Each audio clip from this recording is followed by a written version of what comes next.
Como docente eu estou aqui desde 2005, então eu tenho, a eleição para reitor foi com 10 anos de universidade, eu fiz aqui a minha graduação, o mestrado e o doutorado.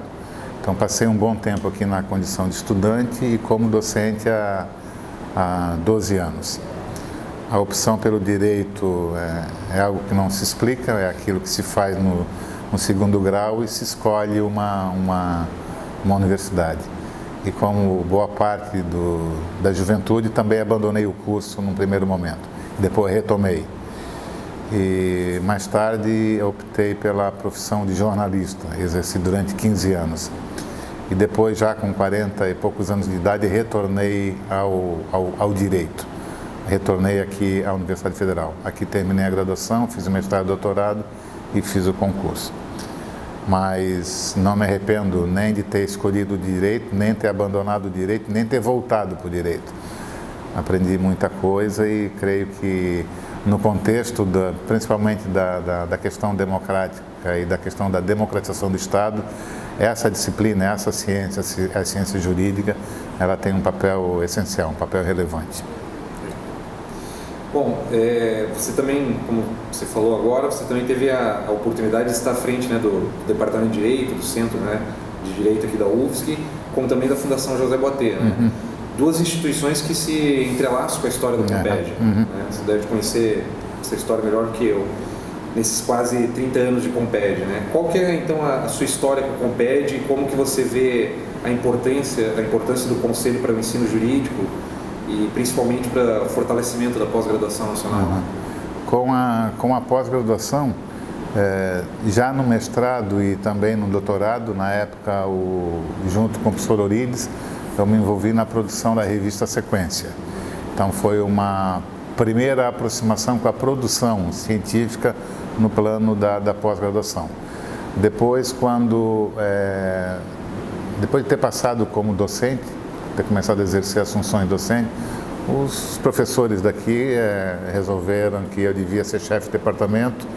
Fui chefe de departamento, fui diretor do centro também, e nesse meio tempo assumi a presidência da Fundação Botter, como você lembrou. E tanto o departamento quanto o centro, as estruturas acadêmicas aqui, e principalmente a Fundação Botter, elas têm uma interação muito grande com a pós-graduação. E seja pela parte do professor Orides, seja pela parte do professor Aires, sempre foi muito imbricada essa relação, CCJ, Fundação Botter e Comped.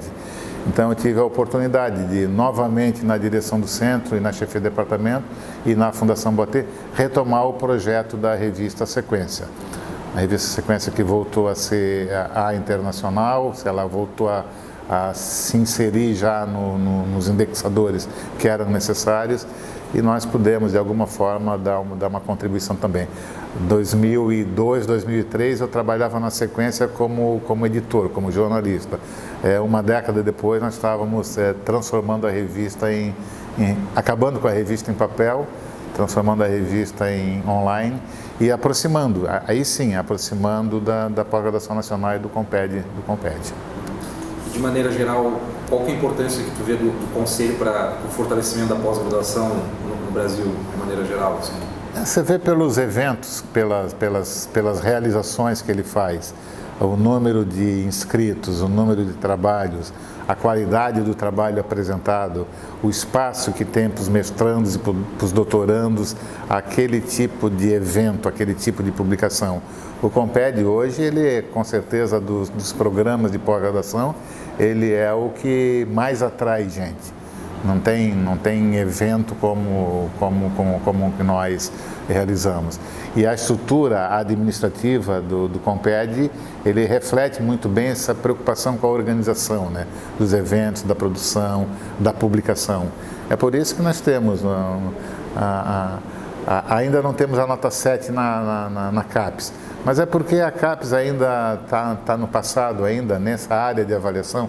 Acho que nós não fizemos ciência jurídica, acho que melhor dizendo, acho que a ciência jurídica não é ciência, mas é uma questão de compreensão, de evolução do próprio entendimento dos avaliadores. E quando o direito estiver com o conceito 7 na CAPES, você pode ter certeza que isso vai se dever muito ao trabalho realizado pelo Comped, e a Federal de Santa Catarina, nesse momento, com certeza vai estar entre aquelas que obterão o conceito 7. Mas eu ressalto que o Comped, nesse contexto, ele tem um papel fundamental.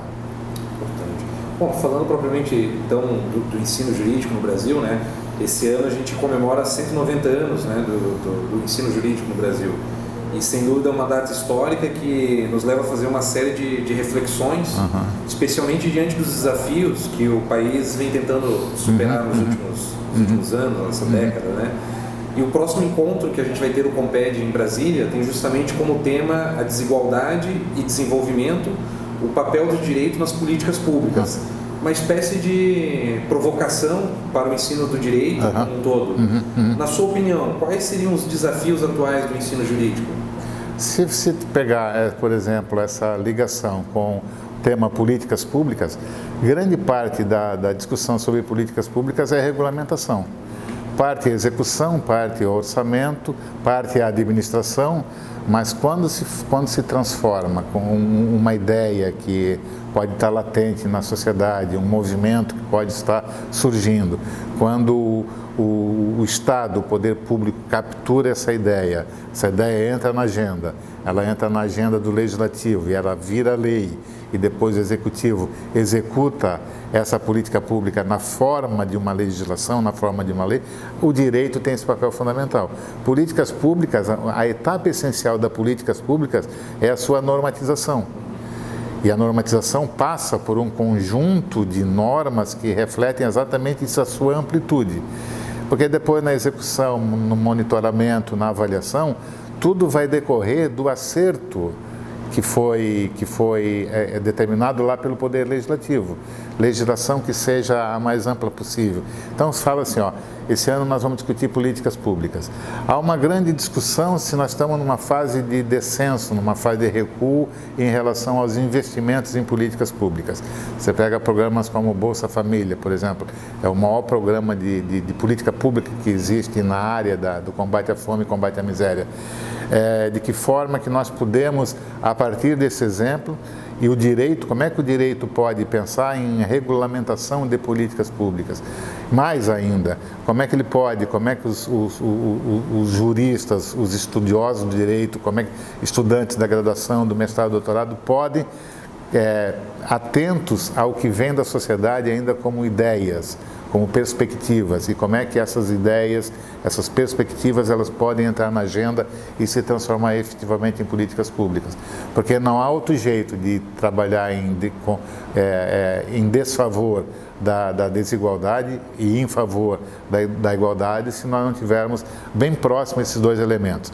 Uma consciência jurídica muito forte e uma ação estatal, uma ação governamental muito precisa, muito constante. Acho que da soma dos dois nós podemos imaginar o seguinte, determinadas ações que estão ainda latentes na sociedade, com potencial de virar política pública estatal, podem ter acelerado esse processo se o mundo acadêmico, e em especial do mundo acadêmico, o mundo jurídico, tiver uma participação mais efetiva.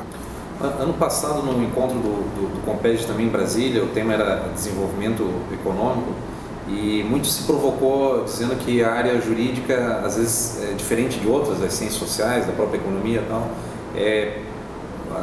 contribuiu até o momento de maneira muito tímida para essa questão do desenvolvimento nacional, né? Você acha que é isso mesmo, ou você acha que hoje a gente já tem um conjunto da intelectualidade jurídica que, de alguma forma, joga um peso nesse debate nacional? Joga um peso, e só que tem um espaço maior ainda para a ação. E eu trabalhei um aspecto da política pública, que é a sua regulamentação, a sua elaboração legislativa. Mas daí não necessariamente precisa do universo jurídico. Não precisa, porque a elaboração de leis, lei é a matéria-prima do universo jurídico. Mas tem um outro campo ainda, por exemplo, toda a parte de contratos, pensando mais em inovação, pensando mais em geração de emprego ou pensando mais em desenvolvimento econômico. Na parte todo o direito comercial, por exemplo, na parte do direito de propriedade intelectual, patentes, inovação, novas perspectivas econômicas. Aí eu creio que é o que o universo jurídico ele precisa avançar mais ainda. Você imagina que o Prêmio Nobel de Economia foi dado a alguém que trabalhou contratos, ou seja, de que forma que os contratos bem feitos, bem amarrados, ele pode, na vida mais sólida das empresas e no relacionamento melhor do mercado. Se tu imaginar isso, tu vai pensar, pô, nós temos coisa para fazer ainda. Então a comunidade jurídica ela tem que se envolver tanto no campo da regulamentação das políticas públicas, quanto no aspecto do desenvolvimento econômico, seja em relação aos contratos administrativos, contratos comerciais, seja nos aspectos de inovação, propriedade intelectual, patente, etc. Professor, e para encerrar, você diante da administração, da gestão, né, de uma das maiores universidades do país, vindo dessa trajetória do direito, né, como tem sido o balanço pessoal teu, assim, à frente desse desafio, né, que está sendo essa experiência? O pessoal do direito tem mais paciência, né? Trabalha mais o conflito. A ideia do contraditório está na nossa base de ação. E o litígio faz parte da nossa profissão. O viés crítico faz parte do nosso estudo e do nosso estudo avançado. Então, o jeito de administrar, por exemplo, ele pode ter um ganho se nós levarmos em conta a maneira como o estudo do direito se dá, a maneira como a profissão é exercida, a ideia de que tu tens um conflito entre duas partes e esse conflito ele se resolve por base da firme argumentação, da apresentação de provas. Tu tens entre as duas partes um terceiro, em tese não interessado, que é capaz de dar uma solução. Ou seja, no direito a gente abre mão da violência, a gente abre mão da guerra para achar a solução mediada dos conflitos. A administração é isso. A administração um pouco é conversar, ver as posições divergentes, não se deixar envolver pela primeira versão que te contam, dar sempre a oportunidade do contraditório, não acirrar e não polarizar, mas procurar descobrir a verdade que cada servidor, de cada estudante e de cada professor tem. Então, imagino que o reitor que consiga montar uma equipe cuja ideia principal seja do diálogo, da negociação e da resolução imediata de conflitos, ele já dá um passo importante na sua gestão. Tá certo, então. Fechou. Tá certo, professor. Tá certo. E aí, já posso ter um quadro de entrevista, né? Pode. Foi bem.